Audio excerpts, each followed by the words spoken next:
I'm Jennifer Archuleta, the host of Unfiltered, where the truth hurts, but it also heals. This is a space for anyone willing to get honest with themselves, because in the end, it's you versus you.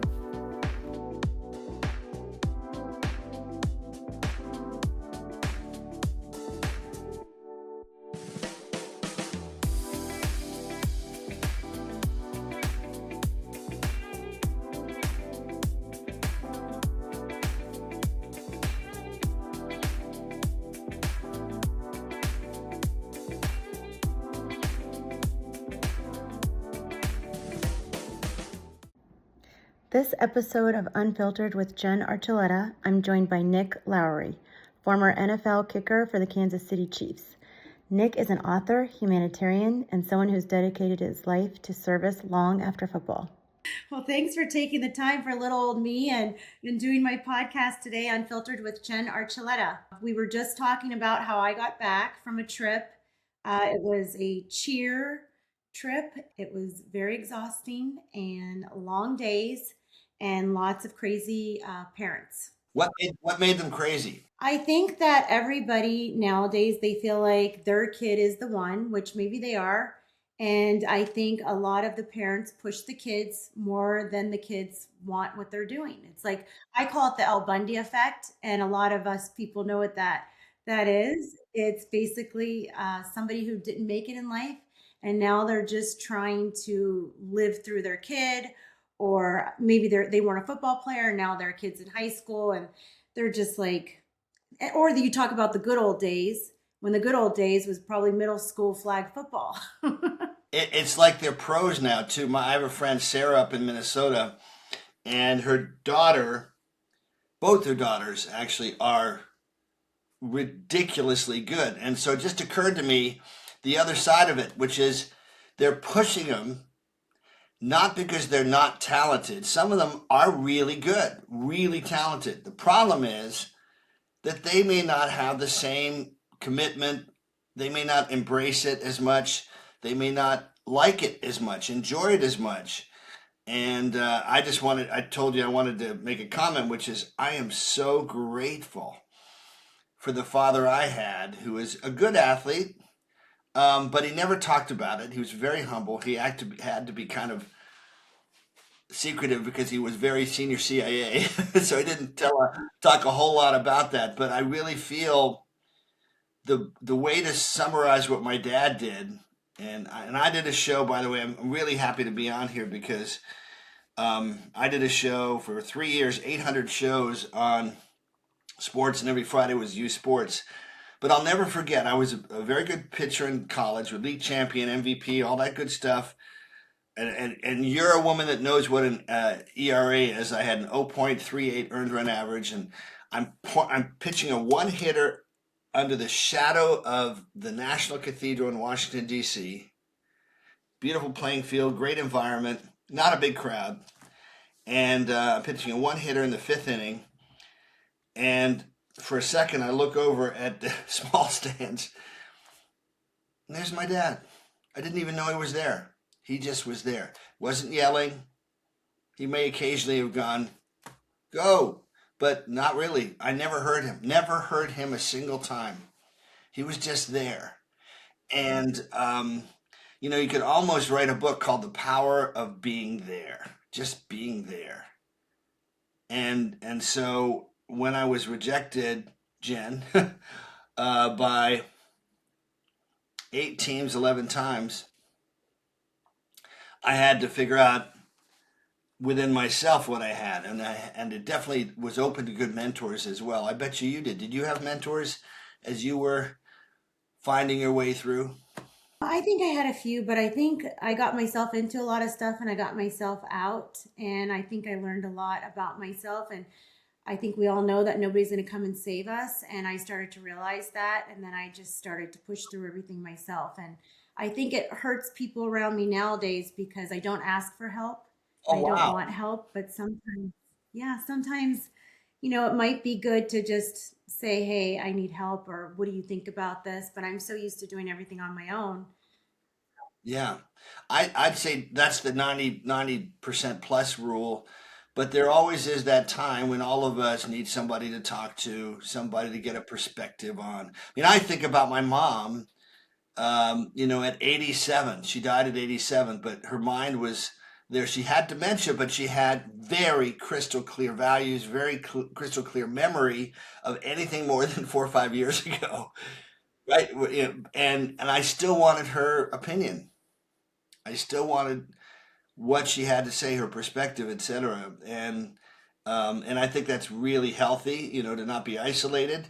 But it's also really healthy to be comfortable with being alone. Yeah. And I like me now. I didn't like me 10 years ago, 20 years ago, but I kind of like myself What's the now. difference?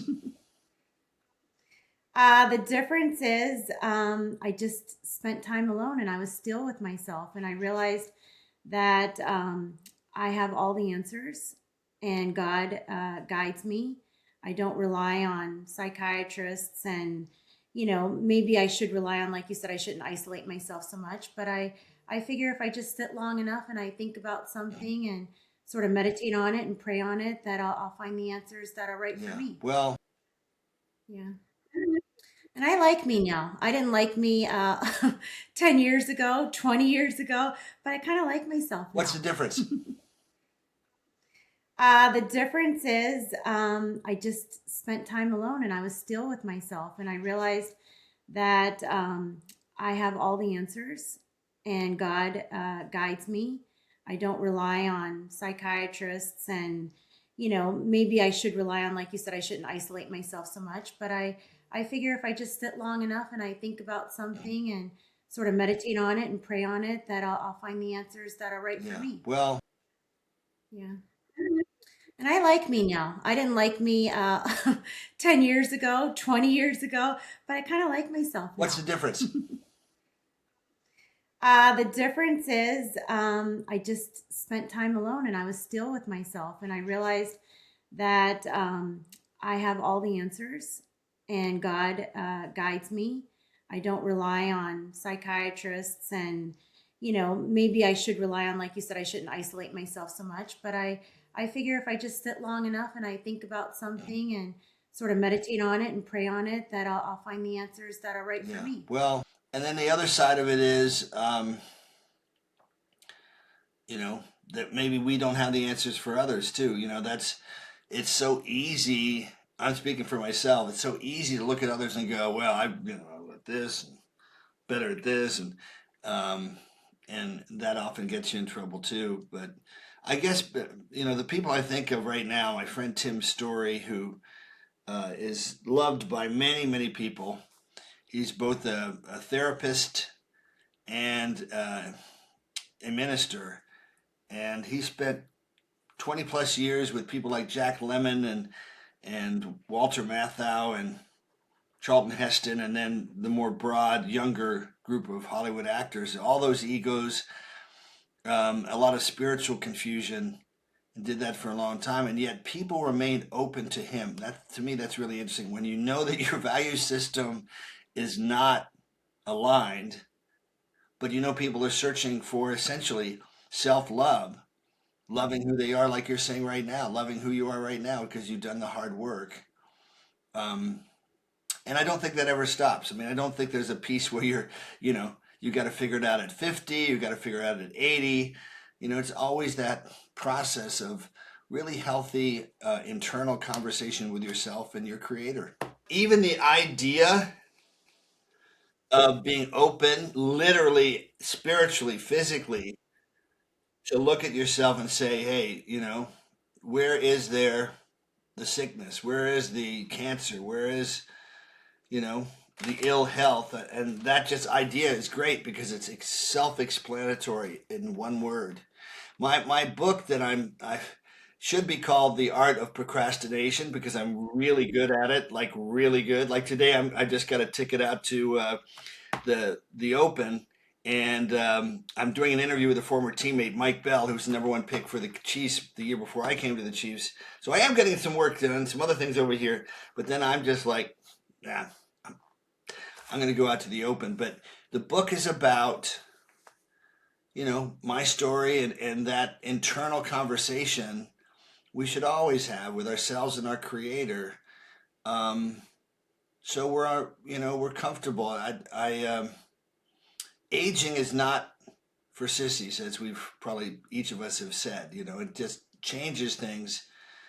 But I hope that the ability to connect with people, that's really it to me. Is when people feel like they've gotten you and they've got a sense of who you really are, you've been open to them and hopefully listened to them, and then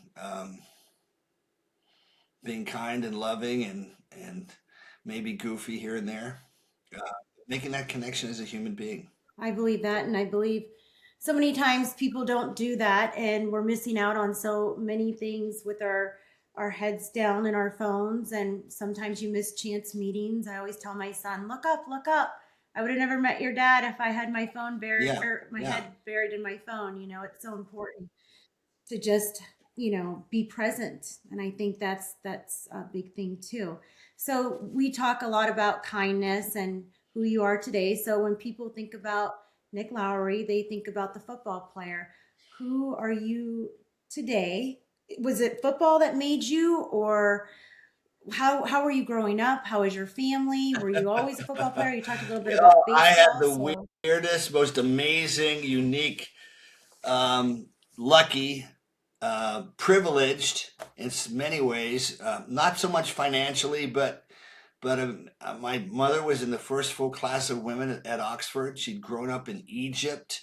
Her father was the number two in British embassy there that built the Bank of Egypt and provided something that Egypt's benefited from today that a lot of those colonialized nations didn't have, which is a reasonably healthy foundation for their economy. And she had to be on her own 13 years in Cairo, Egypt.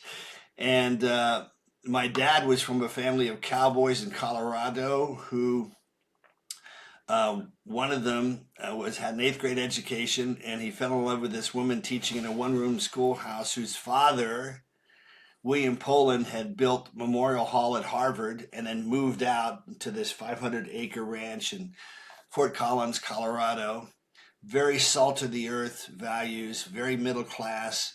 Went through the Depression, all that stuff, and then he happens to meet my mother because after being a pilot in World War II in a tiny little Piper Cub for General Patton, I think absolutely the best general we ever had in World War II, flying right directly over enemy lines. He had to be able to let our big shells know where the bad guys were and be flying into that area as those shells would come in, and his tiny little plane would go like that.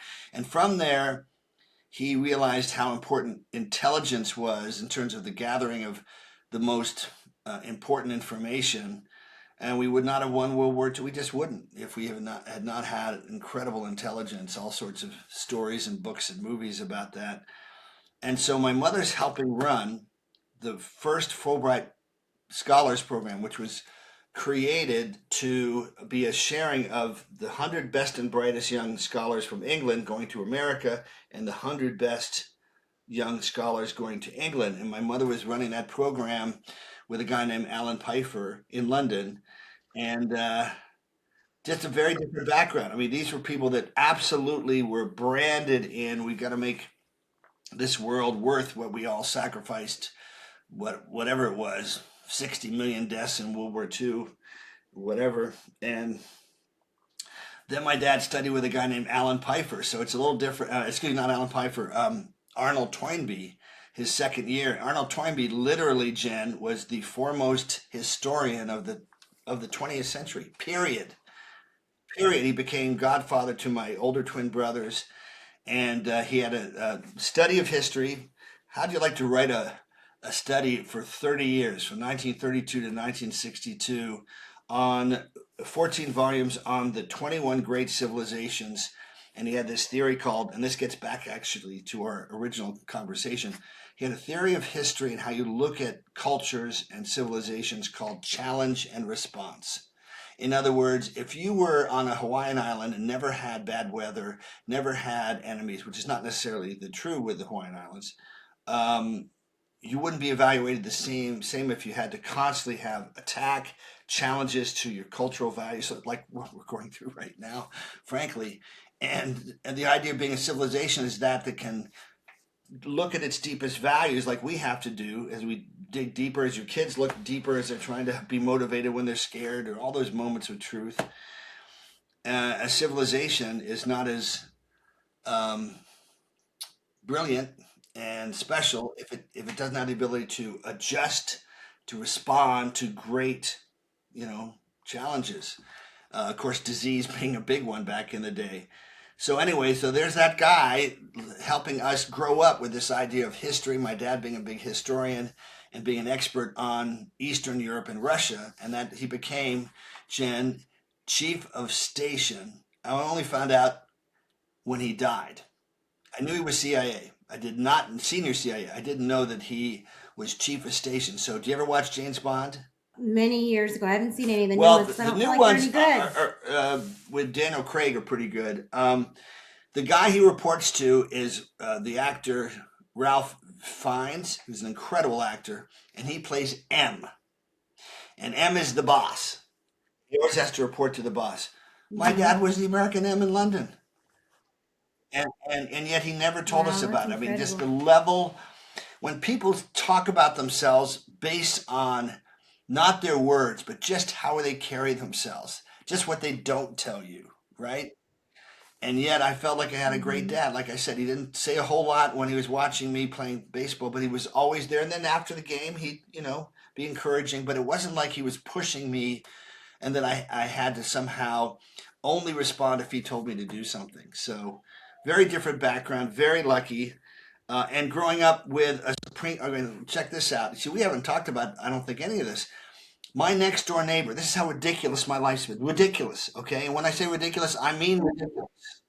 My next door In a good way, neighbor, the day that we right? moved into 6803 Hampshire Road in 1962, when you weren't even a speck on your, and the gleam in your dad and mom's eyes, um, was a guy named Supreme Court Justice Byron Whizzer White. And this guy had just been, Hmm. for the previous 2 years, the number two at the Justice Department under a guy named Bobby Kennedy. So who was in their front yard next to us, literally 100 feet away, on day number two in our new house? Bobby Kennedy, who'd walked with his dog 5 miles over from Hickory Hill. So these were the halcyon days, the days of Camelot, the big vision of what America could be. Ask not what your country can do for you, ask what you can do for your country. And um, I found out that Justice White, Jen, did you know this? He led the NFL in rushing. He led the NFL in rushing. Supreme Court Justice, number one at Yale Law School, over here. Largest bonus ever given an NFL player by the Pittsburgh Steelers, and this was like 1939, 38. And that was worth a lot more then, probably worth 10 times, 12, 15, 20 times that, but still. And then led the NFL in rushing for Pittsburgh, and then 2 years later led the NFL in rushing for Detroit. So he figured 3 years lead the NFL in rushing twice, and then he goes to law school, and he finished number one at Yale Law School the year he led the NFL in rushing. That's my next door neighbor, and he was a guy from Colorado, a little bit like my dad, that cowboy mystique. Shut the you know what up. Be the values that you care about. Be the person that does the right thing. Um, and so, unlike a lot of Supreme Court justices today who hang out, like one of them was at the Grammys the other night. Interesting. He really believed in low profile, no conflicts of interest, just do your job. And he became a swing vote in the Supreme Court, and he had already in the civil rights marches.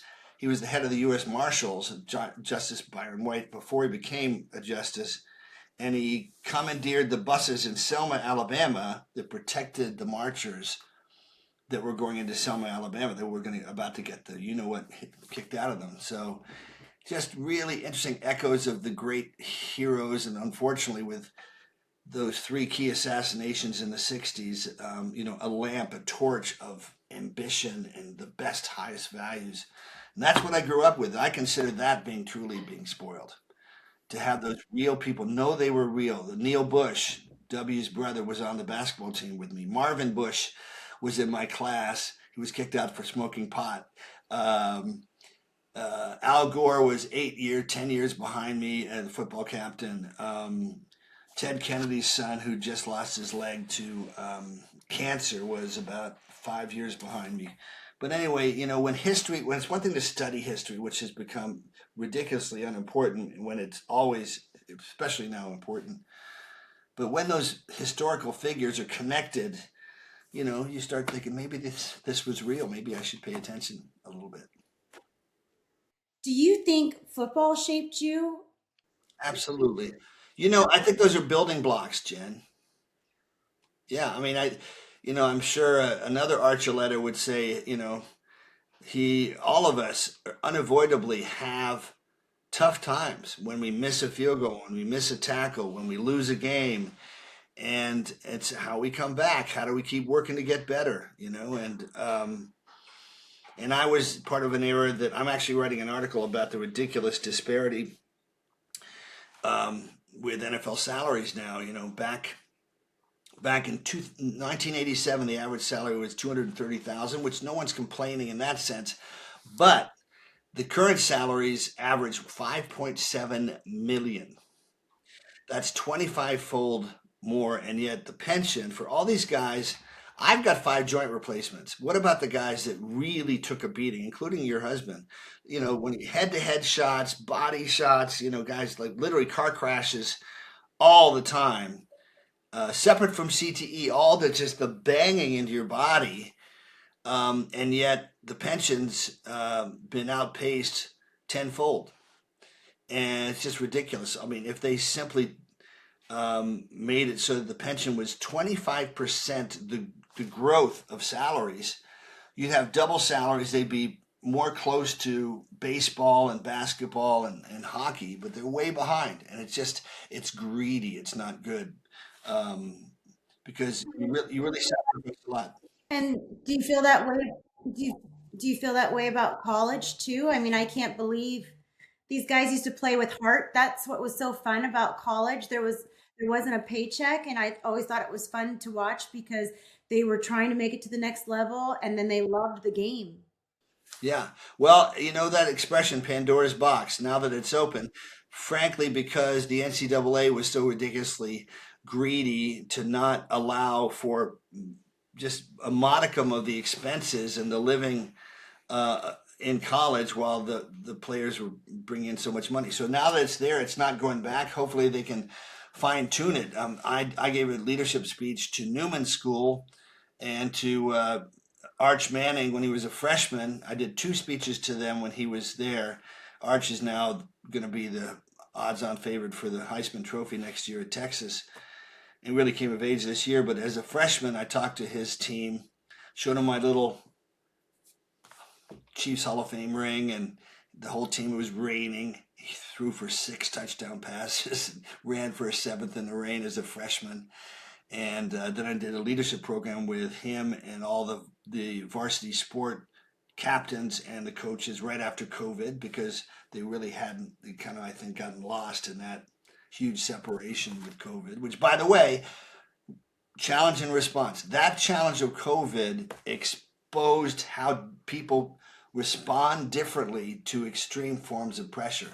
And unfortunately, we saw a lot of the worst of human beings, including government policies that really had no connection to really dealing with this, with each person doing the best thing for themselves. And that's my stump speech right there in about 30 seconds. But anyway, but yes, I think that ultimately good, solid, consistent, positive parents. There's one, a sense of devotion. And then there's that outcome, which is character. Who's got the freaking character to dig in when you're down by 3 touchdowns in the second half? And all those different analogies. You failed math, or whatever it is that you do, and you got to go, gosh, I hate math. How do I get better? Whatever those challenges are, or to make the drill team or the cheerleading team, whatever, and the coach hates you. what do you do then? So those are all fundamental things. And so those are what we've got is your husband and I, we've got a library of challenges and a library of responses. And your kids obviously have watched a lot more of what you do than what you say. And that's another good reason why mom kind of gets it done.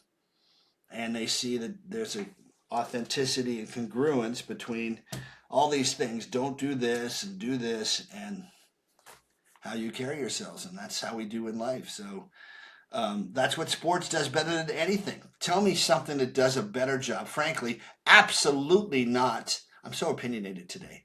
Absolutely not academics. Academics no longer is a place where kids are left to think through what are the most important things. Me studying Plato's conversations and Socrates, what was that about? That was about the pursuit of one word, truth, and secondly, of the good. And Mrs. King teaching that in the spring when it was warm enough, we're sitting on the grass outside our classrooms at Potomac School in McLean, Virginia, and thinking about what is good. What is my life going to be about? I think those are the things that turn on your soul. Obviously, there's a spiritual side to that, but turn on your sense of my life. Darn it, my life's going to be about something that matters, and I'm going to have to do that hard work. I'm going to choose the harder way. So my life became kind of weird because I go from playing football and baseball to being a legislative aide in the U.S. Senate for Senator John Chafee on Carter's energy bill and saving and looking at the economics of coal conversion and whether you can make it clean so it was worth it because we had so much more coal than anyone else in the world.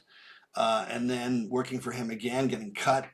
The Patriots, so I'll be rooting for the Patriots on Sunday. The Patriots were my team. I made it with them for a few games, and we actually beat the Raiders and the Chargers.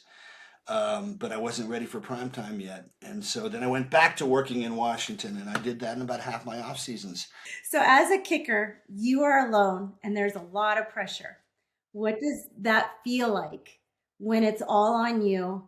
And what was like the worst that ever happened and the best that ever happened in your NFL career? Can you tell me like what it felt like and what you were feeling? How did the guys treat you afterwards? If it was a negative thing? You know what? The guys were good. If it was bad, they tended to know that you were gonna be marked for a little bit. So I played 18 years, and I had 11 rejections, and I had so many good things. 3-game winning. I'm the only kicker to have 3-game winning field goals in the All-Star game, in the Pro Bowl game. 40 different games, 4-0, where my points had the difference. So that's great. Did I miss some? Yeah, I did. Sorry. Should have some water. And one was, and it was, in the end, it was really interesting. I was just writing about this. Steve Pallure was my new holder near the end of the '89 season, and we're going with Mike Webster and Steve DeBerg and Christian Okoye, who ended up leading the NFL in rushing that year, and a very good team. The first year with Marty Schottenheimer returning to Cleveland, and the dog pound, loud, incredibly crazy. I know the dog pound. They eat like real dog biscuits, and because I'm from Youngstown, so Ohio. There you go. Yeah. So I remember Steve DeBerg complaining because Mike Webster left the window open, and it was unbelievably cold the night before. And we go out there, and it was literally the worst field conditions I've ever played in. And it was 10-7 for them. I kicked a field goal with 4 minutes left to tie it. Okay, good. And then we go out and we make a long pass to Stephon Page after not having any really movement in our offense the whole second half. And frankly, I don't think I was ready, which is so embarrassing to admit. But I ran out on the field. I had a 45-yarder to win the game. And in the open end there, the ball was coming like this, and then it went, phew. And I'm like, whoa, but they were offside. and I was most accurate kicker in NFL history already, despite this game. Well, I get the ball back, so now it's a 40-yarder, and I did the same thing, went right through, and it went, and I was blown away. I'm like, did I just choke? That's so weird. And then in overtime, we had a 48-yard in the other direction in this pigsty, and it just no way. And so I missed three. So Jen, the night before the game, you know, most accurate kicker in NFL history, having a decent year, and the day after the game, there's a almost half page cartoon of Nick Lowery with a clown with a spring coming out of my head like I'd lost it. And it just reminded me that you're one phone call away, one or two couple misses away from losing your job. Luckily, I didn't, but it really crushed me. Now, a year later, I found out from Steve Pallur, my holder, and that next year I led the NFL in scoring. So there's challenge and response. First team All Pro, 24 field goals in a row, and we got it together. So he felt comfortable telling me we were running on a Monday morning after a game, the upper stadiums in the corner. Do you ever do that in a stadium? It's amazing. Running the upper stadiums like that. So after the fifth one, and he goes, I thought you were supposed to tilt the ball to the left that first game. And so that's why it hooked. But it did me a favor because it made me hate myself so much. I'm like, I am never gonna feel this ever again. I'm never gonna feel this ever again. I'm never gonna feel this ever again. I'm gonna do whatever it takes, and I'm gonna get to the point where Marty, who is not a man of a lot of compliments, will come up to me and be shocked. And that's exactly what happened. So it made me give myself, this is how we have change in our behavior. When you give yourself zero option, there's deadline, zero option. That's when change happens. And so I was 77% going in at the end of the 80s, which is most accurate kicker in NFL history. I've said that 3 times, by the way. And and then I was 87% after that. So that's a ridiculous. I mean, that would be like a baseball player going from 300 to 400, right? I mean, just it's a huge increase. And anyway, it taught me a lot about that, but it also taught me that those people you think are your friends, yeah, not all of them are your friends. And just do your thing. Getting back to Jen's thing, do your thing. Do the thing that you know you have control over. Don't worry about the other stuff. And it really helped give me more like an internal fortress. Because as a kicker, you're standing on the sidelines or sitting on the sidelines. You've got a lot, especially on an away game, you've got a lot of people within 100 feet who can yell very special things at you. And they really want to see if they can get under your skin, big time. And so being able to stay inner, confident, ready, that's to me, that was a phenomenal training for me. And that's what my book is called, Naked and Alone with 80,000 People. How do you manage running on the field knowing everybody's watching, and everybody, especially 10 times more, will remember when you miss a field goal? You could have made 20 in a row. If Jen did 10 weeks straight of doing everything great as a mom and as a person, and then there's that one thing, there's a certain human nature there. So being able to manage that, because I think when we sign up to be leaders, I'm so philosophical today.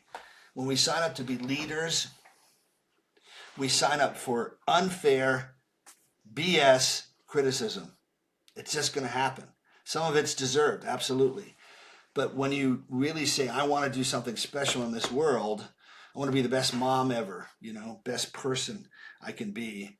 And of course, if there are organized means to make a difference in a formal way, it's even more structured that way. And just realizing criticism is the territory. It is the territory. And somehow you carve out that little place where you're Jen's most creative, most loving, most courageous piece works through that. Mhm. And I think criticism shapes who you are.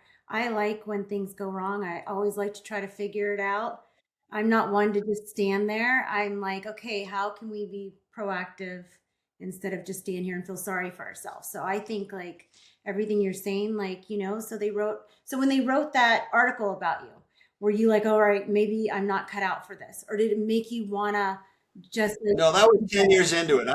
I'm not cut out for letting this bother me forever. so it was more like I'm not cut out for this bothering me rather than maybe I'm not cut out for football. You weren't ever ready to give up when things went wrong. That's 10 years. Well, I got a new coach. I know we can start winning. So here's an interesting thing. 1 month later, we're playing the Miami Dolphins in Miami. And Jen, where are you from originally? Youngstown, Ohio. Oh, okay. There you go. Football, the capital. Um, so it was 32 degrees at kickoff. 32 degrees in Miami feels like 10. It feels like 5. It really felt cold. And we're at that point 7-7-1. Back when we had 16 games, and I had to kick the game-winning field goal. It was a 41-yarder from the right hash, and I just knew if I don't make this, I probably won't be with the team next year.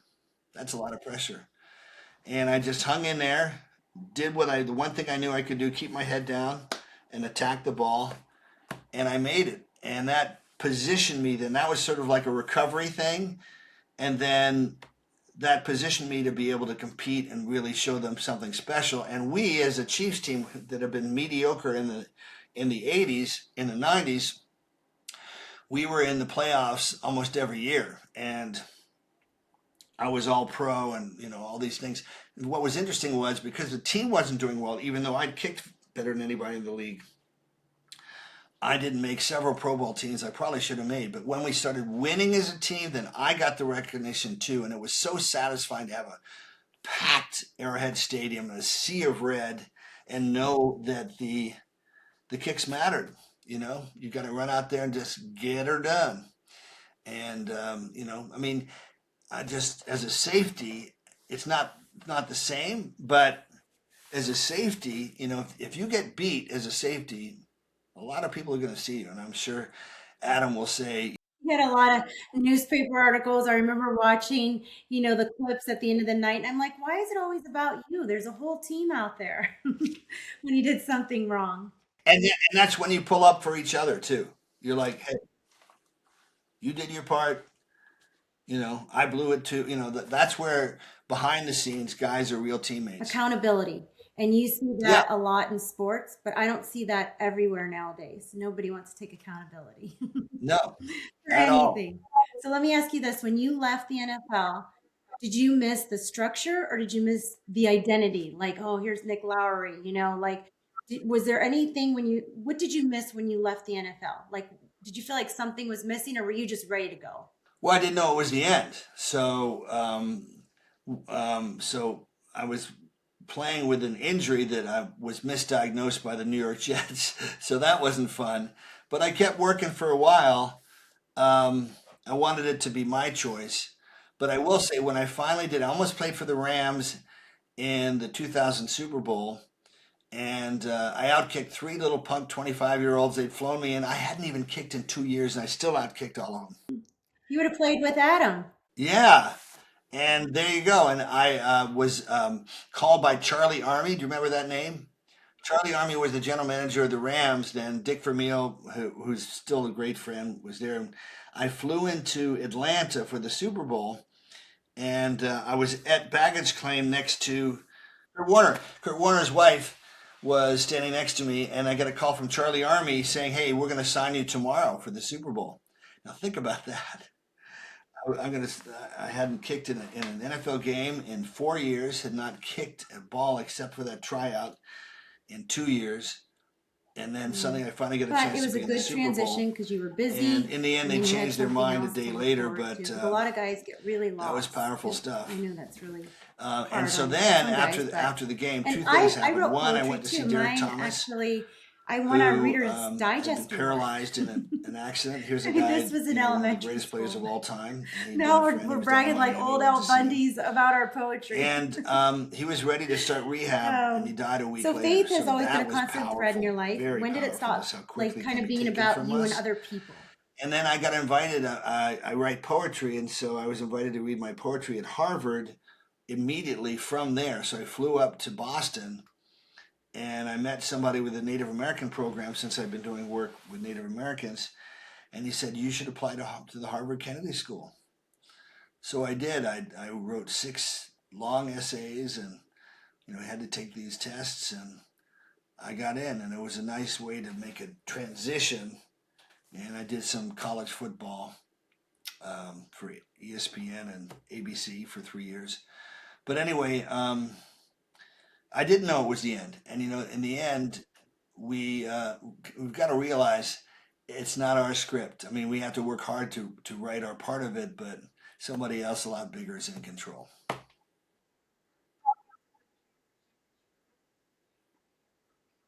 Yeah,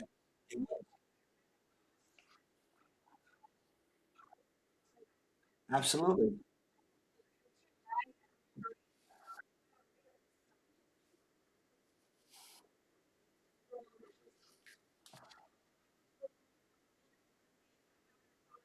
That's right.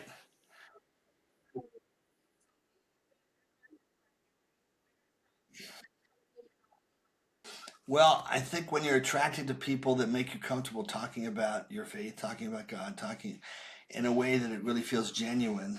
I had a friend, Tori Brooks, and then I dated Jesse Coulter, who is quite a bit older than me, but just the most beautiful soul.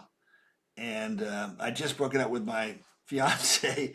This is now 15, 16 years ago. And I remember after our first date, I said, Jesse, she had a #1 hit called I'm Not Lisa. She's a Country Hall of Famer, married to, and he died, so she's a widow at that point. Waylon Jennings, one of the greats of all time. And I said, Jesse, you can say more in one sentence than my ex fiance could say in 2 hours. And so she was very spiritual and very funny too, but she had integrated everything in her life that way.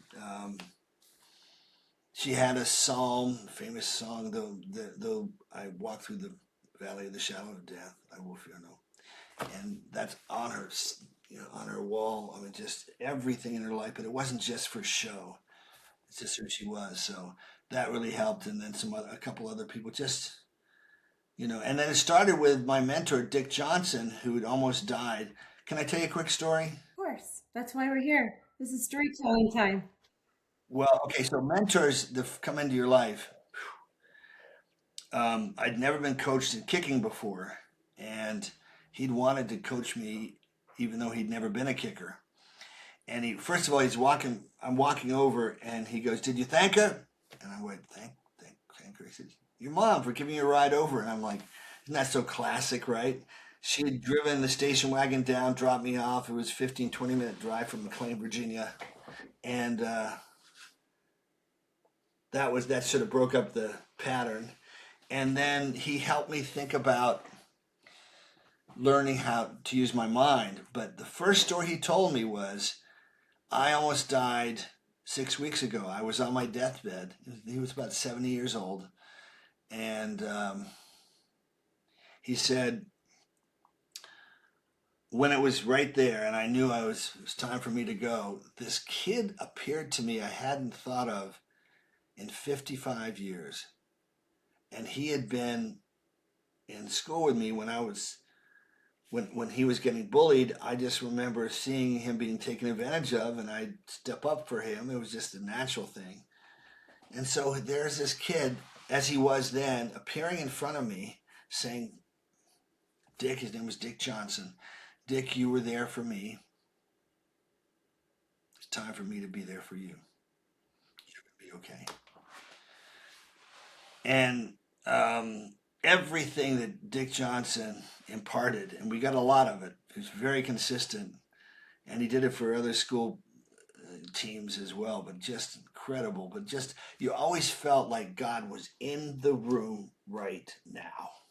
And So that those are those references where you get more comfortable and you're working through discomfort or whatever it is.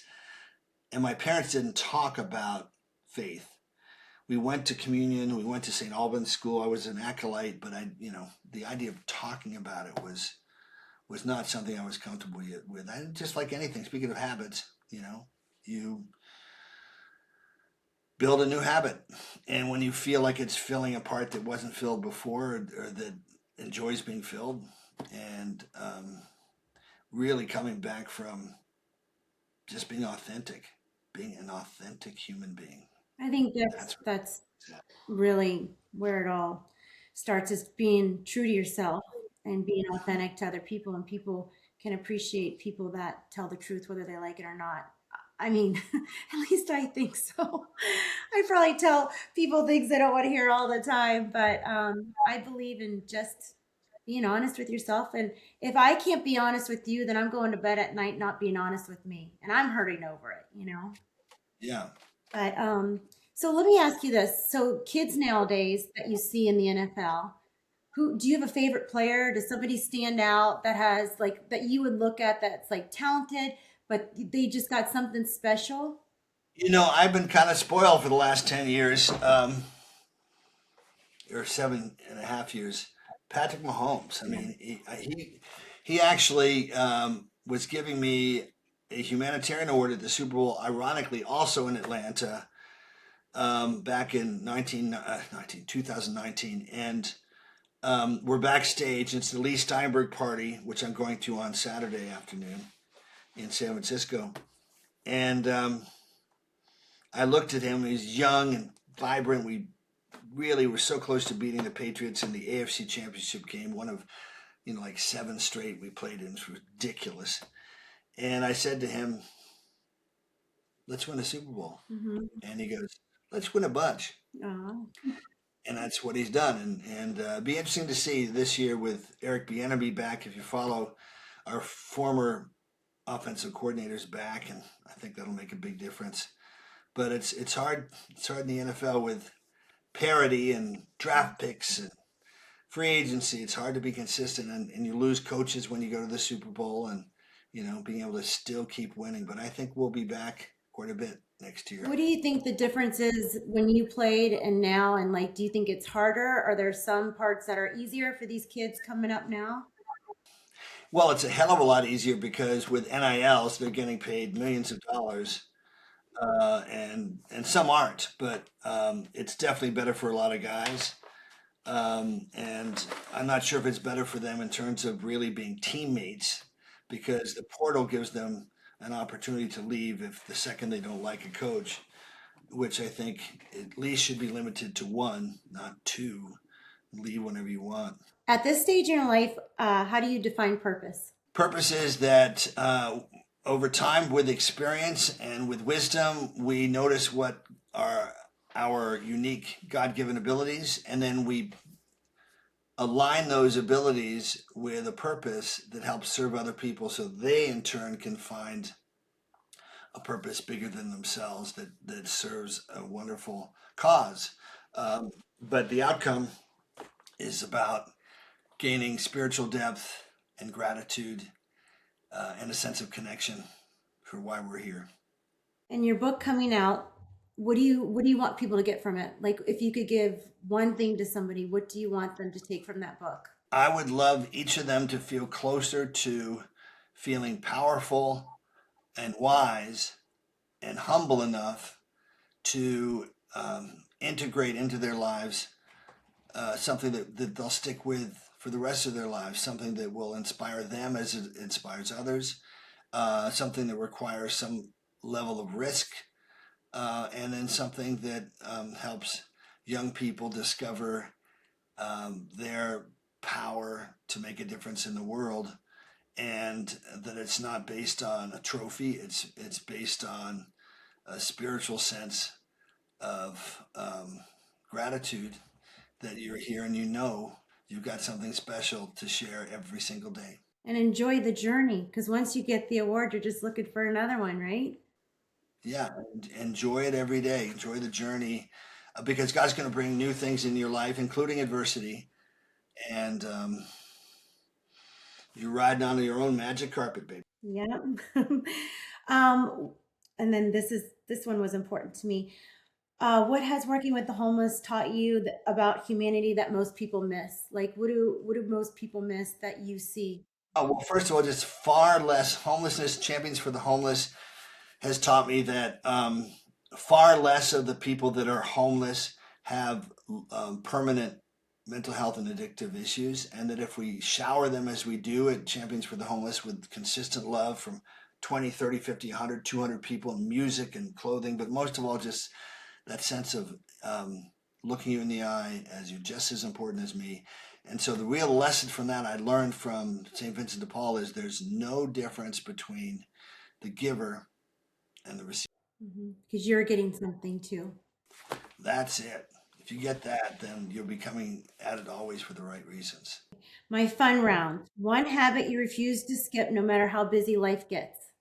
Is there something you do every day? Well, a workout or ice cream, it's always kind of one or the other. What's one book that changed how you see the world? Was there a book you read growing up? A New Earth by Eckhart Tolle, just because it helps you separate out the difference between the appetites of the ego and the appetites of your soul. And feed the last one, and you'll be in good shape. Last one. What still makes you laugh at yourself? How human I am.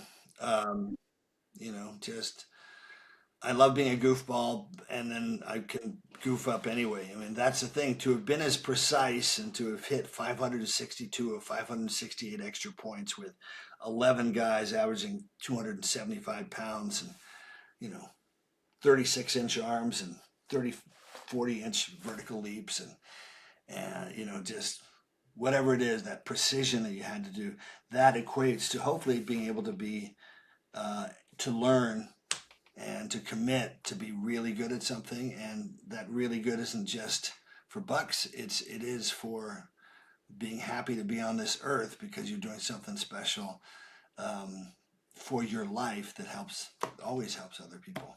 So if you sit across from someone who's, like you, they've been cut like 10 times in their life from their job or girlfriends or boyfriends, what would you want them to hear? What would you say to them? History is absolutely riddled with people that gave up just a little bit short. And I'd given up.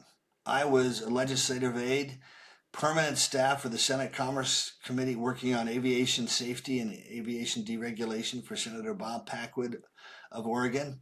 And I got a call from the chiefs, and I said, thanks, but no thanks. I hung up, and then I went, wait a minute. I've been cut 11 times. I've been through this. Maybe I should at least find what they had to offer. So I had to find him in his hospital room. He had back surgery. They flew me in. They gave me a $2,500 bonus. I'd never had a bonus before. They said they'd bring me in May 1st, rather than in late July, almost 3 months more, so I wouldn't get so intimidated by all the veterans. And played 18 years and set the all-time record for most field goals, beat out the greatest kicker in the history of the game. None of that would have happened if I'd given up early. How many Super Bowl rings do you have? Oh, well, those I'm in their Hall of Fame. I'm their all-time scorer. They gave me one. I'm not wearing it now because they have a friends and family thing with guys that have been part of it for all those years. They wanted to recognize us. And so I said, shucks, I think I'll take one. And you're rooting for the Patriots. I'm rooting for the Patriots. 7 points back in the day. And I went to Dartmouth up there near there too. So, well, thanks for joining me, and go Patriots. I'm rooting for the Patriots too. Well, thank you, and thank you for the gesture of wearing that great jersey. My shirt. You can't really see it, but oh, it does. Yeah, it says Kansas City Chiefs. I'm gonna take a picture and I'm going to send it out to my 1 million followers on Instagram. Hold on. All right. Ready? I don't know if you can see it. One. Lower your head about 1 inch. There you go. 1, 2. All right. All right. Well, Nick, I appreciate you. And maybe we could do this again in the future. I mean, I had so many questions, but your family's so interesting. And absolutely. And tell Adam I said hi. I will. Thanks, Nick. Thanks for listening to Unfiltered. And remember, the truth hurts, but it also heals. If this episode moved you, share it with someone who needs to hear it. And now it's time for the pup of the podcast.